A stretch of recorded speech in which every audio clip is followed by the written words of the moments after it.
పోకు ఇక్కడనే ఉన్నాడు.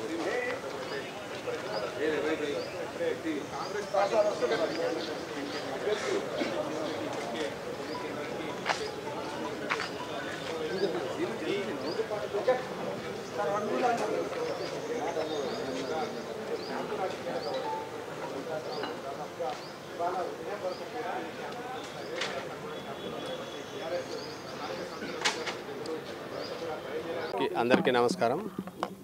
మహబూబ్నగర్ పోలింగ్ స్టేషన్ ఇప్పుడే ఇన్స్పెక్ట్ చేయడం జరిగింది. ప్రభుత్వ యంత్రాంగం అన్ని రకాలుగా ఏర్పాట్లు చేస్తున్నారు. దానికి కలెక్టర్ గారికి ధన్యవాదాలు తెలుపుతున్నాను. విజయం అనేది తథ్యము, దాంట్లో ఏం లేదు. ఓన్లీ మెజారిటీ ఎంత ఉంటుందో దాని మీద ఉన్నాము. అందరూ లోకల్ బాడీ ఎంపీటీసీలు కానీ జెడ్పీటీసీలు కానీ అందరు కూడా సిద్ధంగా ఉన్నారు. అందరితో మాట్లాడడం జరిగింది. డెఫినెట్గా భారీ మెజార్టీతో నన్ను గెలిపియబోతున్నారు. ఇది ముఖ్యమంత్రి కానుకగా ఇవ్వబోతున్నాము. Thank you.